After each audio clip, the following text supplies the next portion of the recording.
Good morning. It's Sunday, June 7th. And we're back on the propane tank. Yesterday evening, I sanded down some dings and repainted them with this stuff. XO Rust paint and primer white. It's not the same color white, but I don't care. Really just wanted to give it good rust protection on those dings. The paint was peeling on here from where it was bent, and I beat it straight. So I got to flip it over, and the underside I failed to recognize that it also has peeling paint. I should have done it at the same time, so now kind of screwed on that. It takes overnight for this paint to dry. It's really slow, but I think it's really great paint. Direct to metal. A lot of them advertise as direct to metal. This stuff doesn't even smell like paint. It smells like perfume when you use it. But anyway,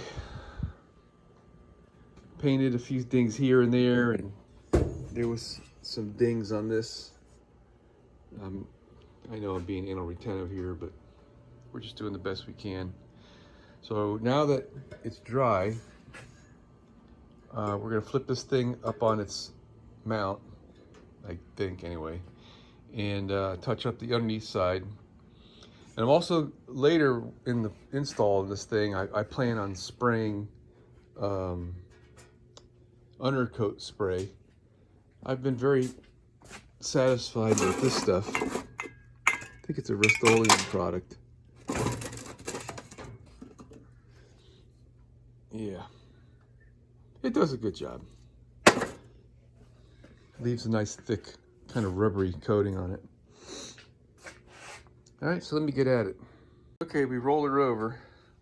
Here's the spots I was talking about where these were bent and it popped the paint off. It's already rusting.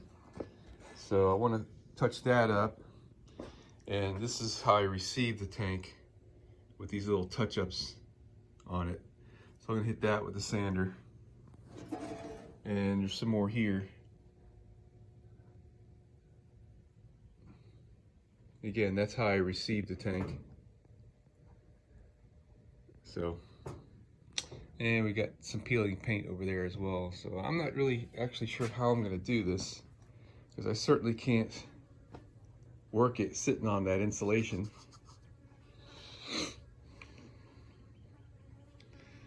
I would like to do all of this at one shot so I don't have to wait another day for that paint to dry. It took a whole day for that paint to dry. I don't have any more white.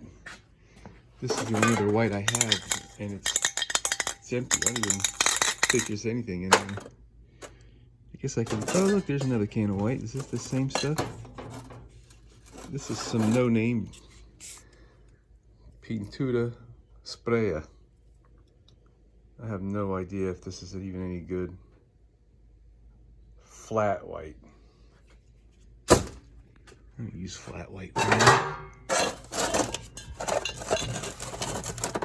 Oh, there's another white back there. I didn't look hard enough yesterday. Rust-Oleum textured. This is that wrinkle paint stuff.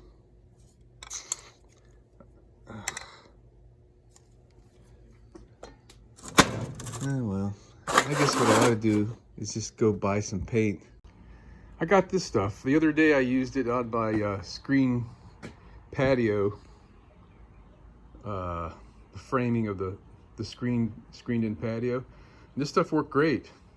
Made for a really nice finish, and it dries quickly. I got some gloss white. It's not quite as white as the tank, but again, I don't really care if it's got a different color to it. But wood, metal, plastic, and more. Fast drying, interior, outdoor. And it says it dries pretty damn quick. Somewhere on there.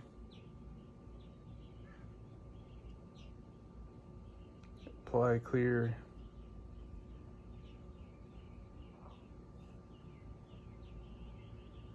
Handle in 1 hour.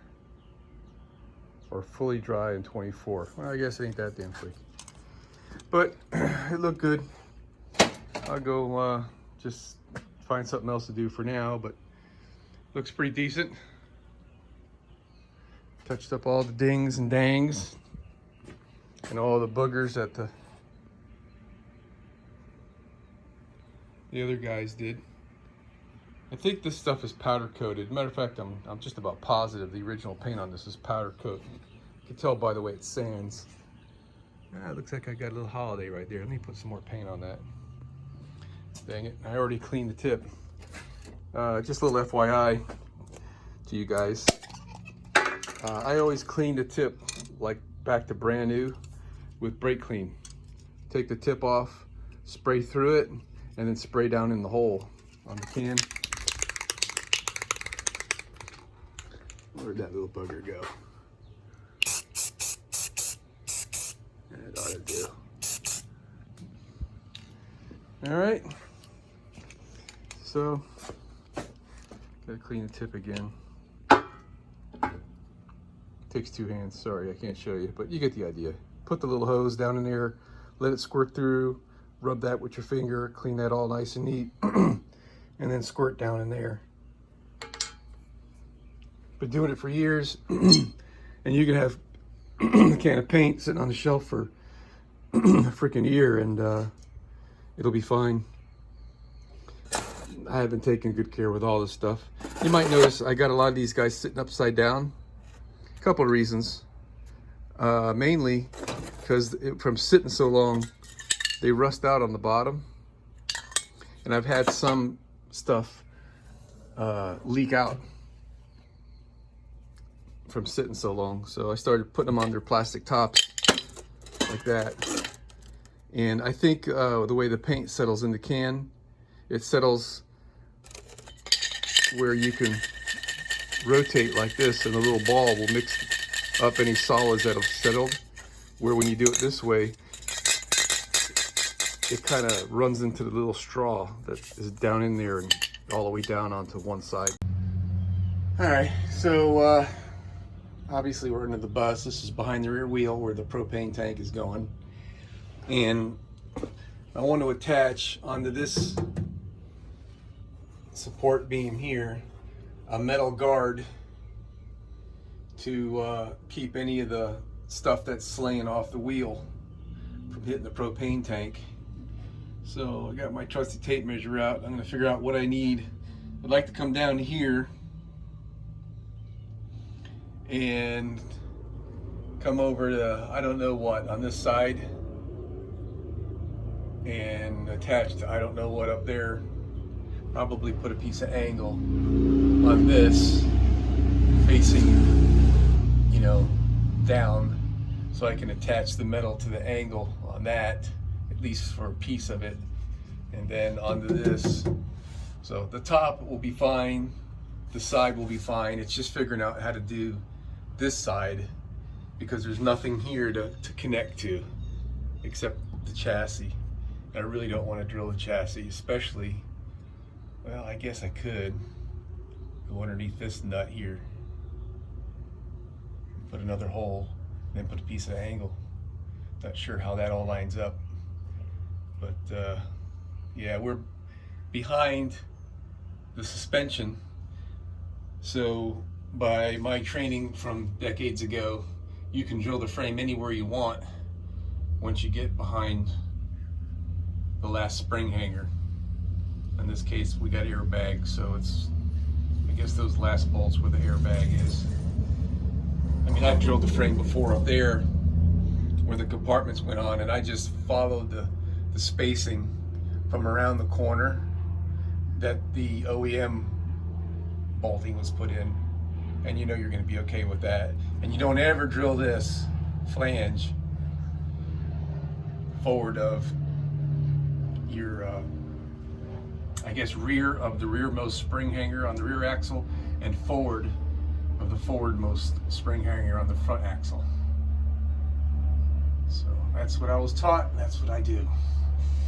So let me measure this up and see what I can do for, I'm probably gonna have to use 2 pieces of sheet metal with bolts across the middle like I did for the air conditioner condenser unit. It's starting to rain, dang it.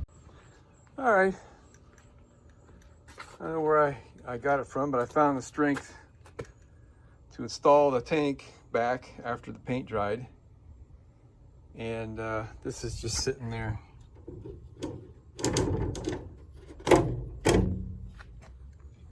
I got to deburr this a little bit and drill holes in it so I can attach it with some screws. And then once I get the holes drilled, we'll paint it and the door that goes with it.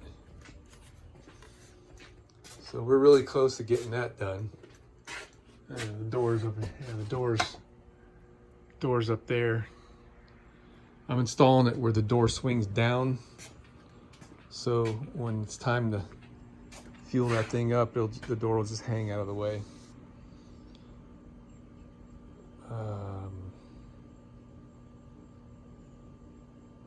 Yeah, that's it. I think I'm calling it a day. I'm beat.